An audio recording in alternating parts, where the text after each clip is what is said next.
Leslie, ഞാൻ lovely. നമ്മുടെ ഭക്ഷണത്തിൽ മിക്കപ്പോഴും തന്നെ ഉൾപ്പെടുത്തുന്ന ഒരു പച്ചക്കറിയാണ് കോവയ്ക്ക. നമ്മുടെ ശരീരത്തിനും ആരോഗ്യത്തിനൊക്കെ വളരെ നല്ലതാണ് കോവയ്ക്ക. കോവയ്ക്ക എന്നും കൂട്ടുവാണെങ്കിൽ ഒത്തിരി നല്ലതല്ലേ. അപ്പോൾ കോവയ്ക്ക ഉപയോഗിച്ച് നല്ലൊരു കോവയ്ക്ക ഫ്രൈ ആണ് ഞങ്ങൾ ഇന്ന് തയ്യാറാക്കുന്നത്. ഇപ്പോൾ കോവിഡിൻ്റെ ഒക്കെ ഒരു സമയമാണല്ലോ. അപ്പം കുറേ പേർ നമ്മളൊക്കെ എപ്പോഴും തന്നെ കൂടുതൽ സമയം വീടുകളിൽ ചിലവഴിക്കുന്നവരാണ്. അപ്പോൾ പച്ചക്കറികളൊക്കെ ഒത്തിരി നട്ടുപിടിപ്പിക്കാനൊക്കെ പറ്റിയ ഒരു സമയം. അപ്പോൾ ആ കൂടുതൽ ചെറിയ തൊണ്ട് കോവയ്ക്കൊക്കെ നമുക്ക് നട്ടുപിടിപ്പില്ലെങ്കിൽ ഇപ്പം വീട്ടിൽ നടാൻ പറ്റിയില്ലെങ്കിൽ നമുക്ക് ടെറസയിലോ ഒക്കെ നമുക്ക് വെച്ച് പിടിപ്പിക്കാം. അപ്പോൾ ഞങ്ങൾ കോവയ്ക്ക ഉപയോഗിച്ചുകൊണ്ട് നല്ലൊരു റെസിപ്പി, നല്ലൊരു ഫ്രൈ ആണ്, ഡിഫറൻ്റ് ആയിട്ടുള്ള ഫ്രൈ ആണ് ഞങ്ങൾ തയ്യാറാക്കുന്നത്. അതിനുവേണ്ടി ഞങ്ങൾ 500 ഗ്രാം കോവയ്ക്ക് ഇവിടെ എടുത്തിട്ടുണ്ട്. നല്ല ചെറുതായിട്ട് കനം കുറച്ച് ഇതുപോലെ വട്ടത്തിൽ അരിഞ്ഞെടുത്തിട്ടുണ്ട്. അതുപോലെ കുറച്ച് തേങ്ങ ഞങ്ങളത് വറുത്ത് ഇതിനകത്തേക്ക് ചേർക്കാൻ വേണ്ടിയാണ്. പിന്നെയുള്ളത് ഒരല്പം മുളക് പൊടി, മഞ്ഞൾപ്പൊടി, മല്ലിപ്പൊടി, കുരുമുളക് പൊടി, അതൊക്കെ കുറേശ്ശെ നമ്മളെ ടേസ്റ്റ് അനുസരിച്ച് ചേർത്ത് കൊടുത്താൽ മതി. അതുപോലെ 2 വറ്റൽ മുളക് ചതച്ചെടുത്തിട്ടുണ്ട്, നല്ല ജീരകം, അതുപോലെ അല്പം ചെറിയൊരു കഷ്ണം ഇഞ്ചി, വെളുത്തുള്ളി 2 കൂടെ ഞങ്ങൾ ക്രഷ് ചെയ്തെടുത്ത് വെച്ചാണ്. അപ്പോൾ ഇത്ര സാധനങ്ങളൊക്കെ മതി. അപ്പം നമുക്ക് പെട്ടെന്ന് തന്നെ അത് തയ്യാറാക്കാം. അതിനുവേണ്ടി നമുക്ക് ആദ്യം ഈ കുറച്ചൊരു 3 ടേബിൾ സ്പൂൺ തേങ്ങ നമുക്കൊന്ന് വറുത്തെടുക്കണം. അതിനുവേണ്ടി ഞങ്ങളൊരു പാൻ എടുത്ത് വെച്ചിട്ടുണ്ട്, നമുക്കൊന്ന് വറുത്തെടുക്കാം. പാൻ നന്നായിട്ട് ചൂടായിട്ടുണ്ട്. നമ്മളിവിടെ എടുത്ത് വെച്ചിരിക്കുന്ന തേങ്ങ നമുക്കൊന്ന് ഫ്രൈ ചെയ്തെടുക്കണം. നല്ല വ്യത്യസ്തമായൊരു വെറൈറ്റി ടേസ്റ്റ് കിട്ടാൻ വേണ്ടിയാണ് നമ്മളിത് ഫ്രൈ ചെയ്തിട്ട് നമ്മൾ കോവയ്ക്കയിലേക്ക് നമ്മൾ ചേർത്ത് കൊടുക്കുന്നത്. അപ്പോൾ നമ്മുടെ ഗോൾഡൻ ഒരു ബ്രൗൺ കളറായിട്ട് നമ്മളത് ഫ്രൈ ആക്കി എടുക്കണം. അപ്പം ചെറിയ തീയിലിട്ടിട്ട് വേണം നമ്മൾ അടിയിലൊന്നും പിടിക്കാണ്ട് നല്ല രീതിയിൽ നമ്മൾ ഇളക്കി കൊടുത്തിട്ട് വേണം നമ്മൾ തേങ്ങ നന്നായിട്ട് ഫ്രൈ ആക്കി എടുക്കാൻ. ഒത്തിരി തേങ്ങയൊന്നും വേണ്ട. നമ്മുടെ ഇപ്പോൾ 3 ടേബിൾ സ്പൂൺ ഒരു കൈക്കൊക്കെ ഒരു പിടി തേങ്ങയൊക്കെ നമ്മൾ ഇതിനകത്തേക്ക് ചേർത്ത് കൊടുത്താൽ മതി. ഒരു 500 ഗ്രാം കോവയ്ക്കാണ് നമ്മൾ ഇത് എടുത്തേക്കുന്നത്. അപ്പോൾ ഒരല്പം തേങ്ങ മതി. പെട്ടെന്നൊന്നൊക്കെ തേങ്ങയൊന്ന് ഫ്രൈ ആയി കിട്ടണമെങ്കിൽ നമുക്ക് 1-2 തുള്ളി വെളിച്ചെണ്ണയൊക്കെ ചേർത്ത് കൊടുത്തേച്ച് നമുക്ക് പെട്ടെന്ന് ഒരുപോലെ നമുക്ക് ഫ്രൈ ആയി കിട്ടും. അല്ലെങ്കിൽ ജസ്റ്റ് ഒന്ന് ചെറുതായിട്ടൊന്ന് മിക്സിയിലൊന്ന് ക്രഷ് ചെയ്തെടുത്ത ശേഷം നമ്മൾ വറുത്തെടുക്കുവാണെങ്കിലും നമുക്ക് പെട്ടെന്ന് തന്നെ അത് ഫ്രൈ ആയി കിട്ടും. അപ്പം നമുക്കിതൊന്ന് ഇളക്കി കൊടുത്തുകൊണ്ടിരിക്കാം. ഒരല്പം വെളിച്ചെണ്ണ നമുക്ക് ചേർത്ത് കൊടുക്കാം.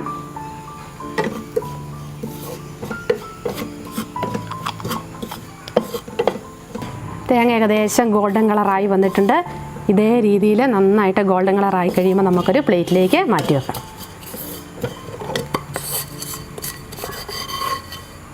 അതേ പാനിലേക്ക് തന്നെ നമുക്ക് അല്പം വെളിച്ചെണ്ണ ചേർത്ത് കൊടുക്കാം. എണ്ണ നന്നായിട്ട് ചൂടായിട്ടുണ്ട്. ഇതിനകത്തേക്ക് അല്പം നമുക്ക് കടുക് ചേർത്ത് കൊടുക്കാം.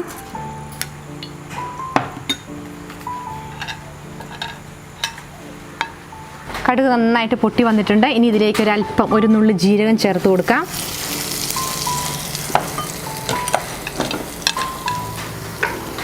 ജീരകം നന്നായി മുരിഞ്ഞ് വന്നിട്ടുണ്ട്. ഇനി ഇതിലേക്ക് നമ്മൾ ക്രഷ് ചെയ്ത് വെച്ച ഒരു ചെറിയ കഷ്ണം ഇഞ്ചി, ഒരു 5 അല്ലി വെളുത്തുള്ളി ചേർത്ത് കൊടുത്ത് ചെറിയ നല്ല ലൈറ്റ് ഗോൾഡൻ കളറിൽ നമുക്കതൊന്ന് ഫ്രൈ ആക്കിയെടുക്കാം.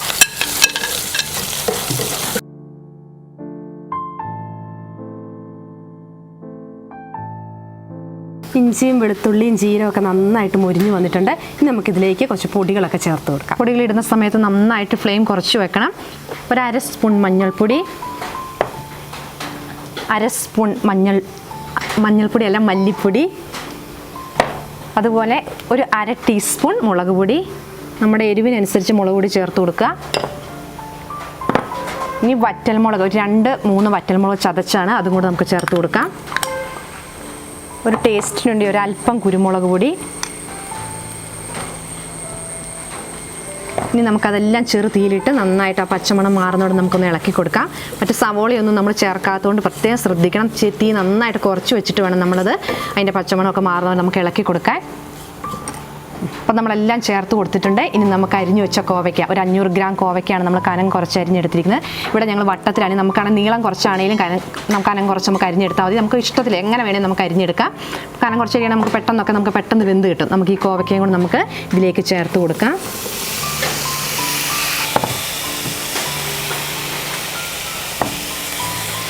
ഇനി നമുക്ക് ആവശ്യത്തിനുള്ള ഉപ്പും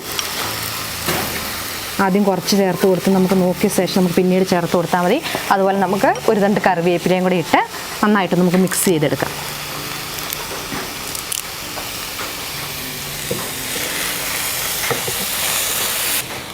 നമ്മൾ ഫ്രൈ ചെയ്യുന്ന സമയത്ത് നമുക്ക് പിഞ്ച് കോവയ്ക്ക, ഇളം കോവയ്ക്കാണ് ഏറ്റവും നല്ലത്. ചിലപ്പോൾ സമയങ്ങളിൽ മാർക്കറ്റിൽ നിന്നൊക്കെ വാങ്ങുന്നതാണെങ്കിൽ നമുക്ക് ചിലപ്പോൾ മൂത്ത കോവയ്ക്കൊക്കെ ആയിരിക്കും, അതിനൊക്കെ കൊഴുപ്പ് കൂടുതലായിരിക്കും. അപ്പോൾ നമ്മൾ നന്നായിട്ട് കനം കുറച്ചൊക്കെ അരിഞ്ഞ ശേഷം നമുക്ക് 2-3 പ്രാവശ്യം നമുക്ക് നല്ല വെള്ളത്തിൽ കഴുകി എടുക്കുകയാണെങ്കിൽ അതിൻ്റെ ആ വഴുവഴുപ്പൊക്കെ മാറിക്കിട്ടും. അപ്പോൾ പെട്ടെന്ന് കറി വെച്ച് കഴിഞ്ഞാൽ നമ്മളതിലേക്ക് തോരൻ വെക്കുകയല്ല ഫ്രൈ ചെയ്യുകയാണെങ്കിൽ നമുക്കത് ശരിക്കും ഒരു കുഴഞ്ഞു പോയാൽ നന്നായിട്ട് ഡ്രൈ ആയി കിട്ടും.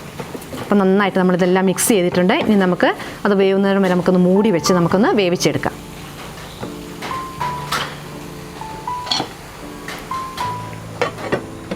ഏകദേശം 5 മിനിറ്റ് ആയിട്ടുണ്ട്. ഇടയ്ക്കൊന്ന് തുറന്ന് നോക്കിയിട്ട് ഇളക്കി കൊടുത്തിരുന്നു. ഇനി നമുക്കൊന്നുകൂടി ഒന്ന് തുറന്ന് നോക്കാം.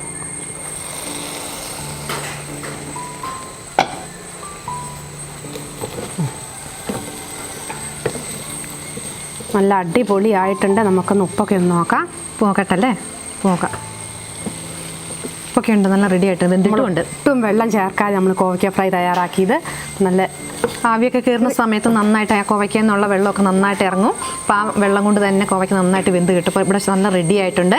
ഇനി നമുക്ക് നേരത്തെ നമ്മൾ ആദ്യം തന്നെ ഫ്രൈ വെച്ചിട്ട് തേങ്ങ നമുക്കിതിലേക്ക് ചേർത്ത് കൊടുത്ത് നന്നായിട്ടൊന്ന് മിക്സ് ചെയ്തെടുക്കാം. നന്നായിട്ടെല്ലാം മിക്സ് ചെയ്ത് റെഡി ആയിട്ടുണ്ട്. ഇനി നമുക്ക് സ്റ്റൗ ഓഫ് ചെയ്തിട്ട് നമുക്ക് പ്ലേറ്റിലേക്ക് മാറ്റാം.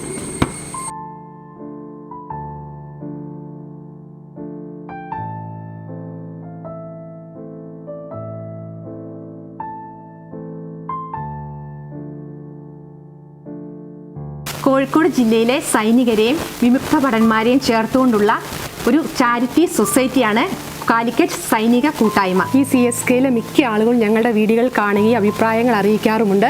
അവരുടെ എല്ലാ പ്രവർത്തനങ്ങൾക്കും ഞങ്ങളുടെ എല്ലാവിധ ആശംസകളും. കോവയ്ക്ക ഫ്രൈ റെഡി ആയിട്ടുണ്ട്. നല്ല ചൂട് ചോറൊക്കെ ഉണ്ടെങ്കിൽ ഈ കോവയ്ക്ക ഫ്രൈ കൂടി ഉണ്ടെങ്കിൽ നല്ല അടിപൊളിയായിരിക്കും അല്ലേ? ഒന്ന് ടേസ്റ്റ് ചെയ്ത് നോക്കി. ഉപ്പൊക്കെ ഉണ്ടോ നോക്കണ്ടല്ലോ, ഉപ്പൊന്ന് നോക്കിയതാ. എന്നാലും അടിപൊളി കേട്ടോ, കഴിച്ചു നോക്ക്. ഇങ്ങനെയുണ്ട്, സൂപ്പറായിട്ടുണ്ട്. എല്ലാവരും ഉണ്ടാക്കി നോക്കണം. ഉണ്ടാക്കി നോക്കിയിട്ട് എല്ലാവരും അഭിപ്രായം ഞങ്ങളെ അറിയിക്കണം. ഇപ്പം കുറേ പേരൊക്കെ ഉണ്ടാക്കി നോക്കിയിട്ടുണ്ടാവും, വേറെ രീതിയിലൊക്കെ ആയിരിക്കും പലരും ഉണ്ടാക്കിയേക്കുന്നത്. ഇതേ രീതിയിൽ എല്ലാവരും ഒന്ന് തയ്യാറാക്കി നോക്കുക. എന്നിട്ട് ഞങ്ങൾ എല്ലാവരും നിങ്ങളുടെ അഭിപ്രായങ്ങൾ അറിയിക്കണം. നല്ല റെസിപ്പി ആയിട്ട് വീണ്ടും കാണാം. Bye bye. പറയാൻ കിട്ടിയില്ല. ഒന്നുകൂടെ ഇങ്ങനെ